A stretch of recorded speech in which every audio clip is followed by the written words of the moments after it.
इन्होंने इतना बड़ा बड़ा झूठ बोला राम का नाम लेकर के, जैसे काला धन हम लाएंगे, किसानों की आय दुगना होगी। आप कोरोना महामारी में अब देख लीजिए, मानवता शर्मसार हुआ कि गंगा माँ में मानव का शव सड़ गया। महिलाओं, आप इन पाखंडवादियों से दूर रहो, नहीं तो ये देश को गुलाम बना देंगे।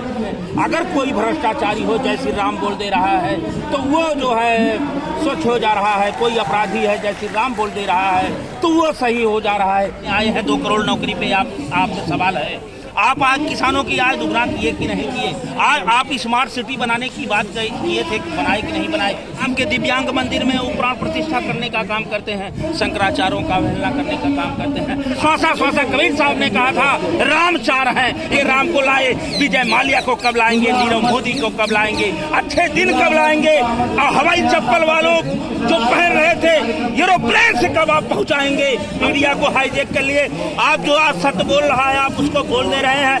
आप बुलडोजर चलाने का काम करते हैं, प्रधानमंत्री भगवाधारी हो और मुख्यमंत्री हो, आज हिंदू सनातन खतरे में आ गया है। देखिए, सरकार से हमारी ये मांग है, ये जब से सरकार आई है, धर्म के नाम पे, देश के नाम पे, राष्ट्र के नाम पे मात्र सत्ता में बने रहने के लिए ठगने का काम है। आज नौजवान हो, किसान हो, गरीब हो, मजदूर हो, महिलाएं हैं, कोई सुरक्षित नहीं है। केवल इन लोगों ने एक तो राम के नाम पे जो है धर्म को व्यापार बनाया इन्होंने, केवल सत्ता के लिए, जबकि राजनीति में धर्म को नहीं लाना चाहिए। आज उसके आड़ में आज हमारा नौजवान जो बैठा है, ये हमारे देश का माटी है, ये किसान का लड़का है। किसान का लड़का जब दौड़ता है, मेहनत करता है, तो उसे वो जोश रहता है कि मैं जा रहा हूँ पूरे देश की रक्षा करूँगा। सीने पे गोली खाता है, गोली खाने के बाद वो अपने आप को शहीद में वो हो जाता है आज। लेकिन ये भारतीय जनता की पार्टी की सरकार जब से आई है, इन्होंने इतना बड़ा बड़ा झूठ बोला राम का नाम लेकर के, जैसे काला धन हम लाएंगे, किसानों की आय दुगना होगी, देश में सीमा सुरक्षित होगी, लेकिन कुछ धरातल पर उतरने का कहीं नाम नहीं है। केवल सत्ता के लिए लोकतंत्र की इन्होंने हत्या किया। मर्यादा पुरुषोत्तम राम क्या ये है आदर्श है? अगर मर्यादा पुरुषोत्तम का ये आदर्श होगा तो रावण का आदर्श क्या होगा? आज आप कोरोना महामारी में अब देख लीजिए, मानवता शर्मसार हुआ। ये लोग सत्ता के लिए बने रहे, ये राम वाले सच्चे कहे कि गंगा माँ में मानव का शव सड़ गया। शव सड़ने के बाद जब ऑक्सीजन से तड़प के लोग मरना शुरू किए, और जब ये पार्लियामेंट में पूछा गया कि कितने व्यक्ति ऑक्सीजन की कमी से मरे, वारे राम वाले, क्या यही राम वाले हैं? क्या यही धर्म है आपका है? क्या यही सनातन है? क्या यही मानवता है? आपने कहा एक भी व्यक्ति की मृत्यु ये जो ऑक्सीजन की कमी से नहीं हुई है। आज ये देश का, इसीलिए मैं आपने कहा कि जंतर मंतर में क्या कर रहे हैं, मैं इसीलिए आपके माध्यम से यह संदेश देना चाहता हूँ। आए मेरे देश के नौजवानों, किसानों, मजदूर, महिलाओं, आप इन पाखंडवादियों से दूर रहो, नहीं तो ये देश को गुलाम बना देंगे। ये देश को गुलाम बना देंगे, क्योंकि ये संविधान बदलना चाह रहे हैं। ये लोकतंत्र में इनका विश्वास नहीं है। इनके राज में 2 प्रकार का कानून हो गया है, गरीबों के लिए अलग हो जा रहा है, अमीरों के लिए अलग हो रहा है। अगर कोई भ्रष्टाचारी हो, जय श्री राम बोल दे रहा है, तो वो जो है स्वच्छ हो जा रहा है। कोई अपराधी है, जय श्री राम बोल दे रहा है, तो वो सही हो जा रहा है। ये कौन सी भक्ति है? ये कौन सा भावना है? ये कौन सा धर्म है? ये क्योंकि ये भावनाओं को जो इन्होंने जांच कर लिया, उसी भावनाओं को लेकर के ये केवल सत्ता के लिए, इनको सत्ता से मतलब है, गरीबों से नहीं मतलब। मणिपुर जला और शर्मसार हुआ देश, शर्मसार हुआ विश्व में। उस पे माननीय प्रधानमंत्री 36 सेकंड बोलते हैं। यही देश से आपका प्रेम है, यही देश का आपकी एकता, अखंडता और भाव है। तो ये दुर्भाग्य हमारे देश का है। आज हमारा जनमानस नौजवान पढ़ लिख करके, आपने 2 करोड़ नौकरी का वादा किया था, आप इलेक्शन लड़ने आए हैं 2 करोड़ नौकरी पे, आपसे सवाल है, आप आज किसानों की आय दुगना किए कि नहीं किए? आज आप स्मार्ट सिटी बनाने की बात किए थे, बनाए कि नहीं बनाए? किसका बना? केवल आज पहले भी अमीरों और गरीबों में बहुत सारा दूरी रही, लेकिन आज आपकी सरकार उसमें दरिया बना दी है। आज पूंजीवाद एक तरफ खड़ा हुआ है, दूसरी तरफ गरीब है जनमानस, जिसका FIR नहीं लिखा जा रहा है, जिसका उत्पीड़न हो रहा है। हम लोगों को दर्द हो रहा है किस तरह से भजन हो, किस तरह से ये भारत जगत गुरु कहलाने वाला आज उसको एक तरह से हाईजेक कर दिया गया है। ये मनुस्मृति लागू करना चाहते हैं, ये पाखंडवाद के स्वरूप में रावण रूपी, जैसे रावण ने भगवा का धारण किया था और माता सीता को हरण कर लिया और लक्ष्मण की रेखा जो थी उसको लागने का काम किया। आज वही भारतीय जनता पार्टी उसी रूप में राम के दिव्यांग मंदिर में प्राण प्रतिष्ठा करने का काम करते हैं, शंकराचार्यों का अवहेलना करने का काम करते हैं। आप देश की जनता आपको चुनाव करके भेजी है, देश का आप विकास करिए। आप यूनिवर्सिटी कितना बनाए, आप हॉस्पिटल कितना बनाए, आप कंपनियां कितना बनाए। आपने जो कहा था नौजवानों की नौकरी बनाने देने के लिए, आप नौजवानों को नौकरी दिए कि नहीं दिए?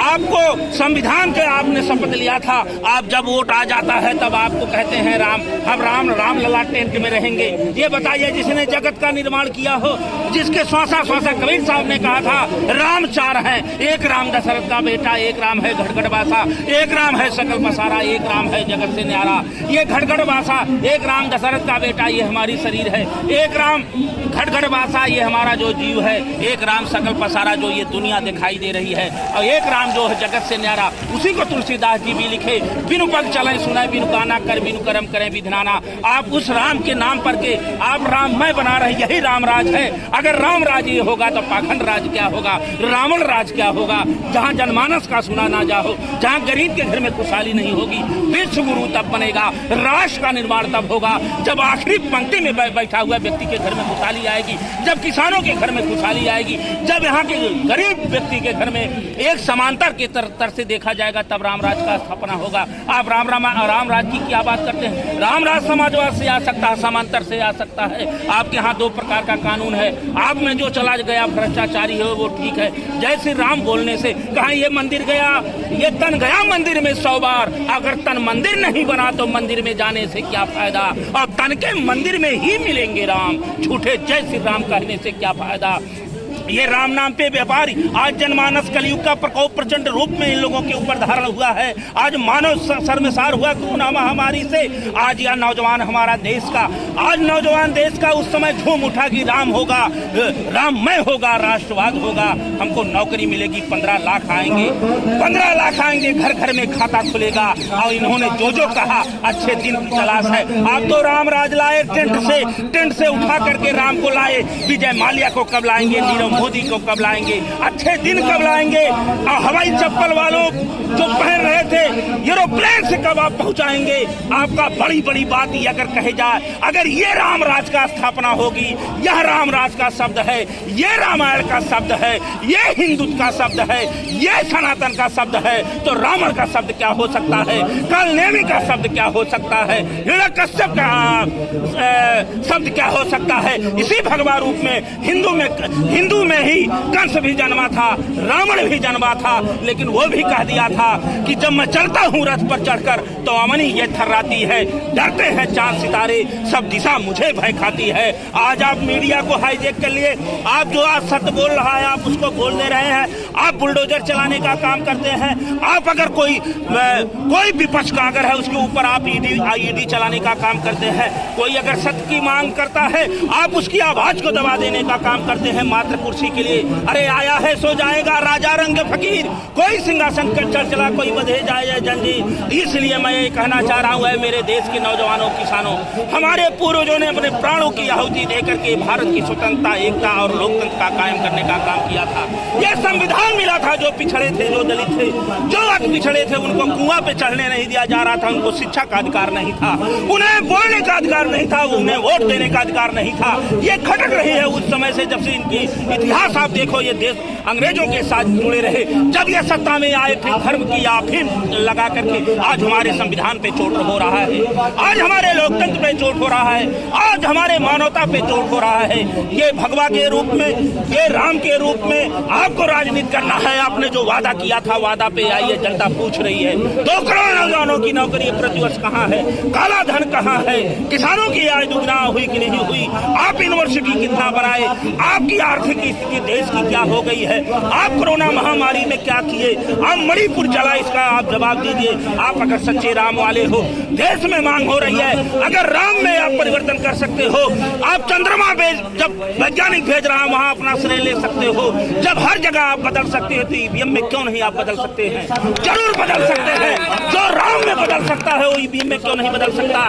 राम तो कहे थे, एक व्यक्ति के कहने से सीता को वनवास कर दिए थे। आप इतनी जनता कर रही है, सच्चे राम वाले हो, सच्चे सनातनी हो, सच्चे अगर आप में सतगुरु का, संत का एक भी आपका बूंद है, क्योंकि आपके ऊपर तो माया और काल छाया हुआ है, तो आप जनता की आवाज को मान लो। हम आपको सच्चे राम के भक्त मान जाएंगे, लेकिन इनको केवल सत्ता से मतलब है, इनको कुर्सी से मतलब है। इनको इसलिए मैं कहता हूं कि मेरे नौजवानों, जो संविधान के तहत दलितों को मिला, पिछड़ों को मिला, ये इनको कुचल देंगे। शिक्षा इन्होंने समाप्त कर दिया, इन्होंने अनाज और 5 किलो अनाज और राम का मंत्र दिया है, जिससे गुलामी की बात आती है।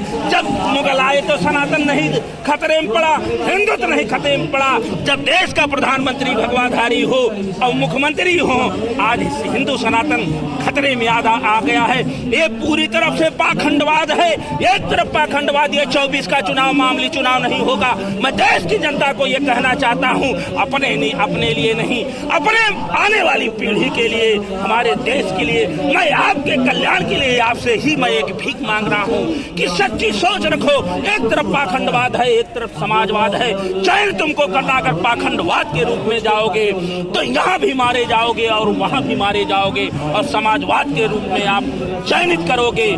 और जितने भी पक्षी, आज सब में कमी होती है, हम में भी कमी है, सब में कमी है, लेकिन संविधान जो ये गीता जैसा पवित्र हमारा संविधान है, यही रामराज की स्थापना किया है। इसलिए क्योंकि राम ने सेवरी का भी झूठ को खाया था, झूठी बेर को खाया था, वही हमारे संविधान से मिलता है। इसलिए मैं ये कहना चाहता हूँ, ये 24 का चुनाव संविधान बचाने का चुनाव है, और लोकतंत्र बचाने का चुनाव है, मानवता बचाने का चुनाव है, इंसानियत बचाने का चुनाव है। अब विश्व के आए क्रांतिकारी नौजवानों, जिस ओर जवानी चलती है उस ओर जमाना चलता है।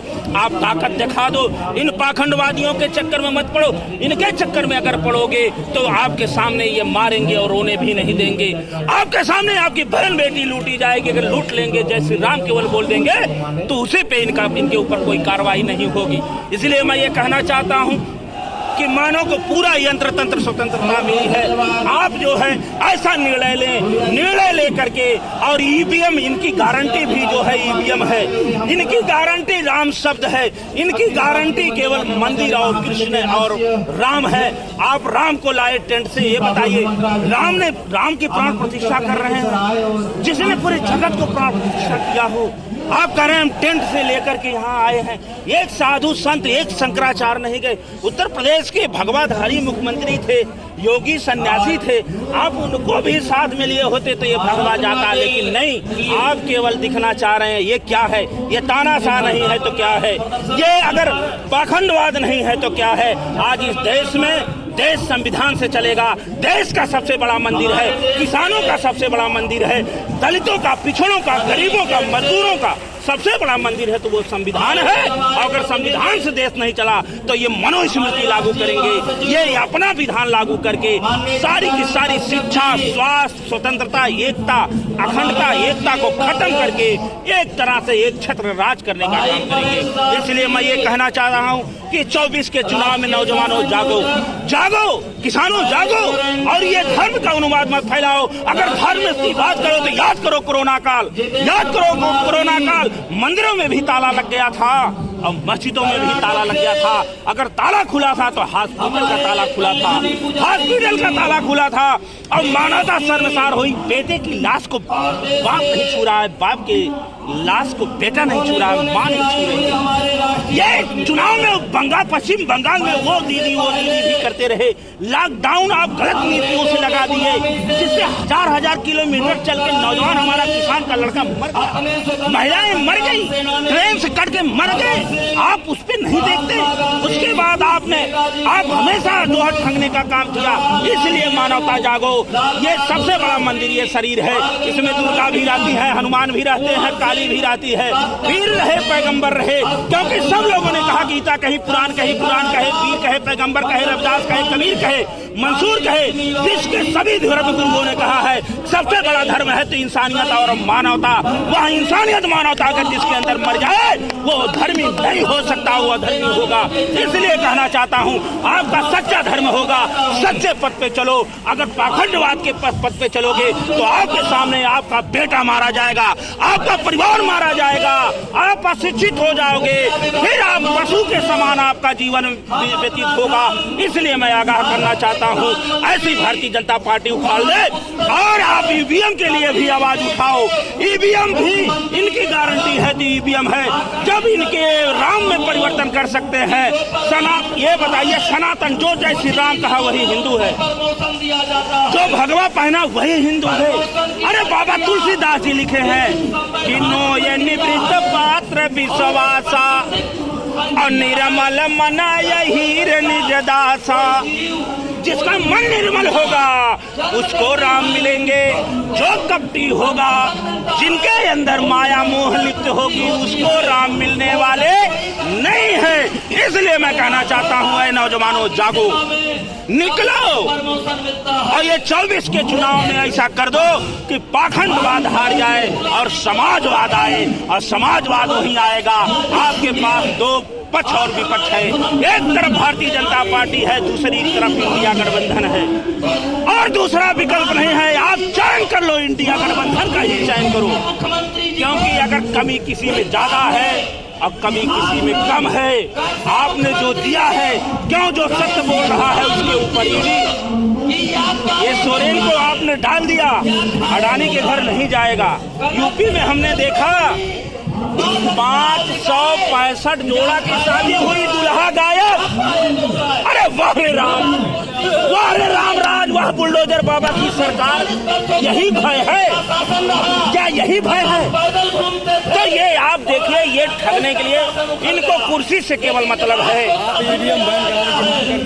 एकदम करता हूँ ईवीएम बैलेट पेपर से चुनाव। जब देश की जनता कर रही है तो आप कराओ न, इसमें क्या है? आप हर पैसा लेते हो, जनता से टैक्स वसूल कर छूट दिला लेते हो, पूरा सरकारी कार्यक्रम होता है बैलेट पेपर से कराओ। और राम की आदर्श पे चलने वाले चलो। चुनाव आयोग वहीं पे कहता है कि ईवीएम में कोई धांधली नहीं होती। अभी आप झूठ बोलता है, दलाल देखिए जनता पर भरोसा है केवल, जनता आपने आपका भरोसा नहीं है। आपका सवाल है कि आपको ईवीएम से दिक्कत है कि सरकार से? अगर सरकार सही रहती तो ईवीएम सही रहती। आप देखिए, मैंने वकील का एक बयान देखा कि 7 डायरेक्टर चयनित किए गए सिम के लिए, उसमें 4 भारतीय जनता पार्टी के पदाधिकारी। क्यों? जो आपने कहा चुनाव आयोग अगर ये कर रहा है, तो चुनाव आयोग जैसे पिछड़ा आयोग है, SC/ST आयोग है, भारतीय जनता पार्टी ने अपना एक चुनाव आयोग भी घोषित कर दिया। इसलिए लोकतंत्र और ईवीएम पे भरोसा नहीं रहा। आप ईवीएम के कितने प्रकरण आए, ईवीएम का कितना चल रहा है इनका, ये जो इनकी इतनी बड़ी भविष्यवाणी है कि 400 पार हम आएंगे या 400 पार आएगा। तो ये ईवीएम की भी, ईवीएम पे हमें शक है, ईवीएम नहीं हटना चाहिए। काफी दिनों से ईवीएम का विरोध हो रहा है, लेकिन चुनाव आयोग सुप्रीम कोर्ट नहीं सुना। अगर नहीं सुना और 2024 का लोकसभा चुनाव फिर ईवीएम से, तो फिर क्या करेंगे आप? यही होगा, अगर यही करे तो आने वाला मेरा जो अपना ये है कि कहीं भारत हमारा युद्ध में ना चला जाए, ना चला जाए, देश की हालत बड़ी खराब होगी। यही तो आगाह मैं करना चाहता हूँ।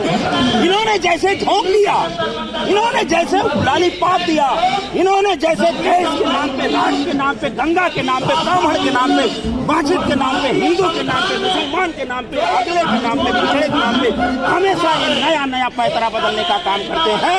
अगर यदि यह नौजवान नहीं जागा और ईवीएम का विरोध नहीं किया और चुनाव आयोग अगर निष्पक्ष होता तो वही मशीन, यही मोबाइल है आपके पास, आपके विचारधारा ठीक है तो उसका सदुपयोग करेंगे, बात करेंगे।